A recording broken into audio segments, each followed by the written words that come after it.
buenas acuaconfidentes, hoy os traigo otro capítulo más. En este caso vamos a hablar sobre este animal tan interesante. Como sabéis, ahora mismo estoy en Washington. Bueno, no sé si os lo he comentado, pero sabéis que estaba en Nueva York. Ahora he ido a Washington porque la Fundación Smithsonian tiene unos acuarios increíbles de peces eléctricos. Y ya sabéis que a mí me chiflan profundamente esta especie y vengo a enseñaros este animal. Es el Sternacorhynchus redseri, de la familia de los apteronótidos. Es un pez muy difícil de encontrar, de hecho, era la primera vez que yo lo veía en acuario. Es un animal increíble. Tenían una sección que luego haré un vídeo especial explicando la sección de Amazonia del Smithsonian. Y en este caso os voy a enseñar estos peces increíbles y os voy a explicar cómo mantenerlo, ya que me explicaron cómo se mantenían y los parámetros directamente en la fundación.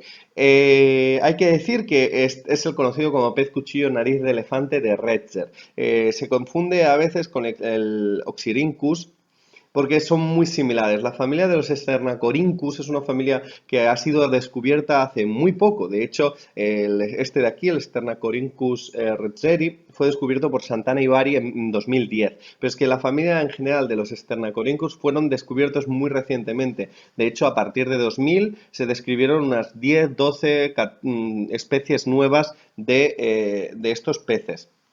Esos peces cuchillo, que son de la familia de los Apteronotus albifrons, pertenecen a la familia de los apteronótidos, tienen modificaciones adaptadas a lo que sería la manera que tienen ellos de alimentarse. Luego hablaremos en alimentación de por qué ese morro de elefante. La distribución geográfica lo localizamos en Sudamérica. Especialmente en todo lo que sería el Amazonas, aunque la familia de los Sternacorhynchus se distribuyen prácticamente por toda Latinoamérica, desde Venezuela, Guayana Francesa, Surinam, Brasil, Colombia y Colombia, perdón. Los hábitats de estos peces son ríos muy grandes, con aguas rápidas. Normalmente también pueden vivir en zonas con grandes profundidades lodosas y con mucha materia en descomposición, es decir, con un fondo lleno de hojarasca pudriéndose o con fondos con muchos detritos. También pueden vivir, como si os fijáis, tienen los ojos muy pequeños y son muy sensoriales, son peces eléctricos, ya que también pueden vivir en aguas subterráneas. Es sin duda una de las modificaciones más increíbles que encontramos de los peces cuchillo. Estos animales normalmente suelen encontrarse entre 23 a 28 grados, siendo lo ideal unos 25 grados para mantenerlo. Y el tamaño de los Sternacorhynchus normalmente suelen medir en esta clase, esta especie, unos 38 centímetros más o menos. Hay que decir que en este acuario habían 4 y eran bastante grandes, entonces estas serían las tallas máximas que pueden llegar a tener estos peces. ¿Cómo mantenerlos? Pues ya lo veis. Acuario, yo recomendaría para estos peces un 600 litros. Cuanto más grande sea el acuario, mejor. Principalmente porque son peces, como ya veis, muy activos, que les gusta mucho nadar y normalmente, por mi experiencia también, yo he tenido Rhamphictis y Apteronotus leptorhynchus, que son dos especies también muy delicadas y bastante exclusivas. Son peces en general, por mi experiencia, muy delicados. Entonces, si lo ponemos a convivir, perdón, si lo ponemos a convivir con otros animales, lo que vamos a conseguir es que empiecen a picarle. Ese movimiento que tiene de la aleta anal tan serpenteante hace que le atraiga la atención de muchos peces y empiecen a picarlo, empiecen a morderle la cola, empiecen a morderle el morro. Por lo tanto, estos peces, la familia de los apteronótidos o la familia de los peces elefante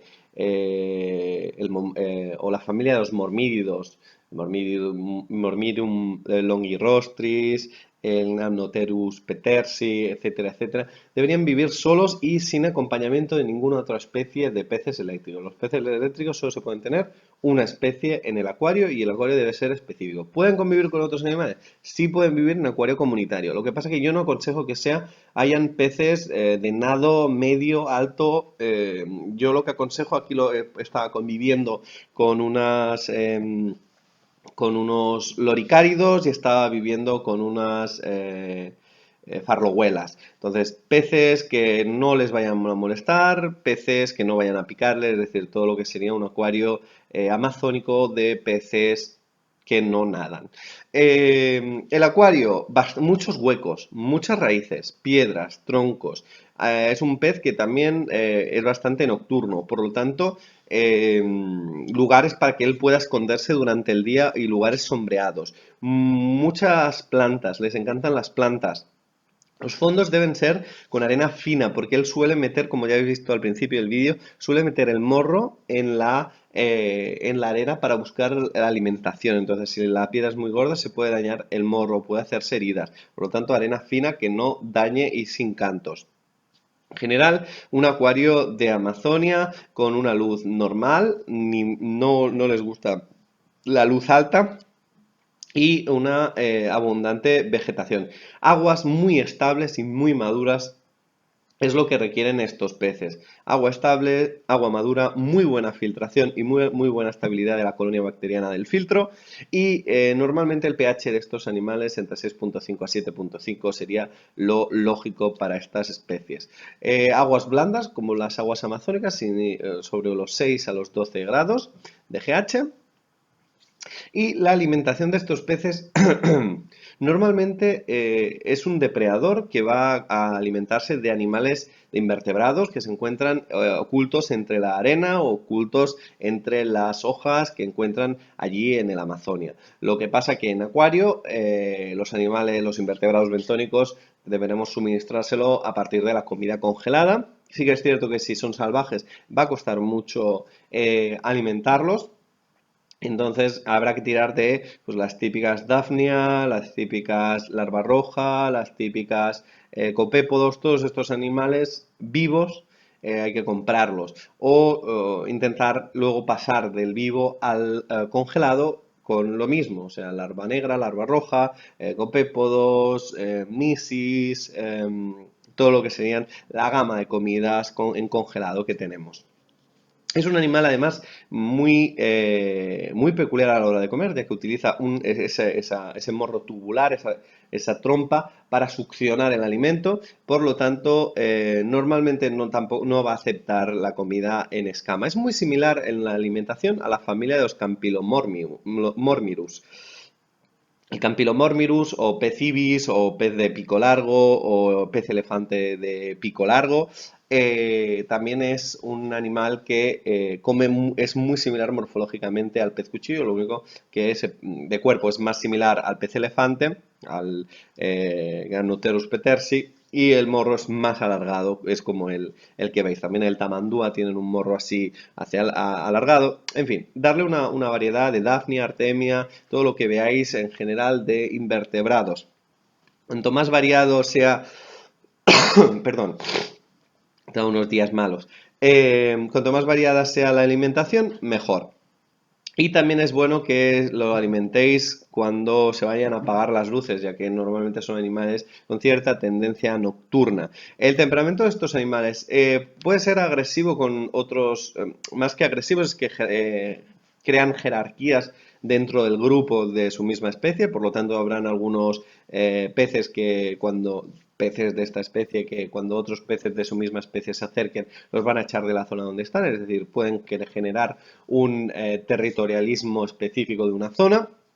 También es cierto que son agresivos con otras especies, es decir, si los vais a mantener con guppies, ya veréis que cada 2 por 3 están picándolos y echándolos cuando el guppy entra dentro de su zona. Si os fijáis aquí en el vídeo, él se mantiene en la misma zona y esta zona resguardada con el tronco aquí, que es lo que él intenta proteger. De hecho, creo que un par de veces en el vídeo se ve como un pez intenta acercarse y se va. Como veis, es un animal con una visión muy pobre, pero que a su vez, gracias a los órganos eléctricos, tiene una amplia visión de todos los objetos que hay alrededor.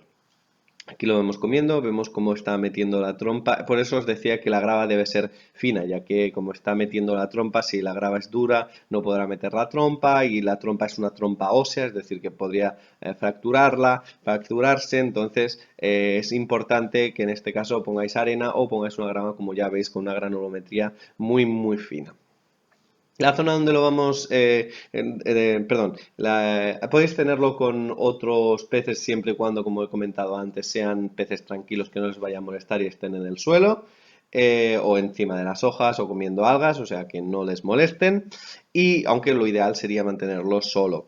En cuanto a convivencia con otros mormíridos, con otros peces eléctricos, no se pueden mantener estos peces con Apteronotus pez cuchillo fantasma, el Apteronotus albifrons, por mucho que se parezcan morfológicamente, ya que generarán batallas de campos eléctricos y se pelearán en general hasta que uno de los dos muera.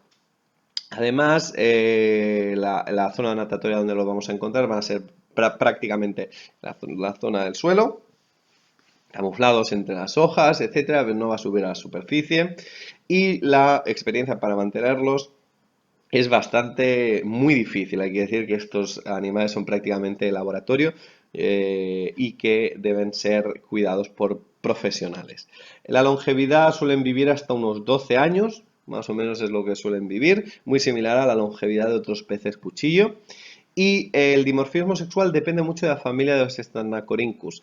El dimorfismo sexual puede ser, entre otras cosas, básicamente es difícil, pero la hembra normalmente son más grandes y robustas que los machos, eso como base. Ahí a veces la pigmentación del macho es un poco más clara y se le marca bastante más las escamas en la coloración. También hay varios estudios que dicen que la curvatura del hocico es más pronunciada en los machos, etcétera, etcétera, pero en realidad hay muy poca información. De hecho, solo hay estudios científicos sobre estos peces, entonces realmente no hay mucha experiencia de acuarística a la hora de mantenerlos.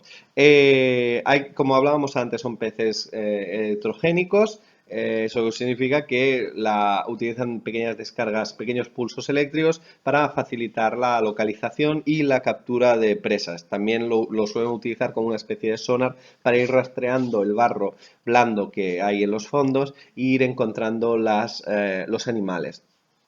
Además, suelen encontrarse también en arroyos pequeños, aunque sí que es cierto que la gran mayoría viven en ríos grandes, los arroyos pequeños y los tributarios, los secundarios, suelen también encontrarse allí. La corriente suelen vivir también en lugares con bastante corriente, como hablamos antes, en bases de cascadas, etcétera. Entonces, yo aconsejo poner un poco de corriente en algunas zonas también para que él se pueda sentir a gusto. El precio para mantenerlo, normalmente estos peces son difíciles de encontrar, pero se pueden encontrar algunos Stanacorhynchus que se comercializan que suelen estar entre los 30, 40, 50 euros más o menos.